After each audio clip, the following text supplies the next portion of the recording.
Vous savez, des fois, vous avez tellement quelque chose sous le nez que vous ne le voyez même pas. Et ben c'est exactement ça.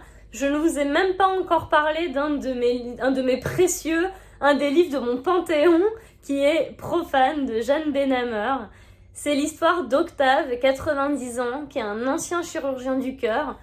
Il n'est pas du tout dépendant ni grabataire, mais il va passer des entretiens d'embauche un peu particuliers pour recruter des personnes qui vont se relayer chez lui. Alors, une personne qui va s'occuper des courses, une autre de la lecture, une autre de la cuisine, etc. Donc, il pourrait le faire tout seul, mais c'est parce qu'il a envie que la vie reprenne. Il a envie de rencontrer des personnes, il a envie qu'il se passe quelque chose enfin dans sa vie. Et donc, nous, on va suivre les liens qui se tissent à la fois entre Octave et chacune de ces personnes, mais aussi progressivement entre ces personnes. Alors évidemment, c'est pas bisounours, hein, chacun a vécu des souffrances. On va apprendre petit à petit le passé de chacun, les épreuves de chacun. Mais ce qui compte là, c'est qu'ils sont tous ensemble et qu'ils se tirent vers le haut. Alors c'est ça qui est beau et c'est aussi ça qui explique le titre, Profane, puisque l'idée, c'est vraiment, au-delà de toute religion, de retrouver d'abord la foi en l'humain. Donc, vaste programme, je pense que ça peut nous faire que du bien. Il va pas se passer 3000 choses, c'est pas un livre contemplatif, mais il est pas non plus plein de péripéties. La force de ce livre, c'est la psychologie des personnages, mais aussi la finesse, la sensibilité et la poésie de l'écriture de Jeanne Benhammer qui est juste inimitable.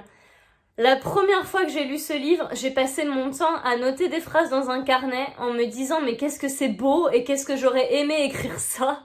Merci d'avoir regardé cette vidéo jusqu'au bout, j'espère qu'elle vous a plu. Si vous avez besoin d'une petite bouffée d'optimisme ou d'humanité, vous savez quoi lire. Je vous dis à très bientôt pour de nouvelles aventures. N'hésitez pas à me dire les vidéos qui vous plaisent moins. J'attends vos retours pour pouvoir les prendre en compte et faire aussi des vidéos qui peuvent vous plaire. Abonnez-vous, partagez les vidéos autour de vous et merci d'être là. À très bientôt, bye. Ils sont là, derrière la porte. Il ne faut pas que je rate mon entrée. Maintenant que je les ai trouvés tous les 4, que je les ai rassemblés, il va falloir que je les réunisse. Réunir, ce n'est pas juste faire asseoir des gens dans la même pièce un jour, c'est plus subtil. Il faut qu'entre eux se tisse quelque chose de fort, autour de moi, mais en dehors de moi. Elle avait employé plusieurs fois le mot tentative, un mot qu'il aimait.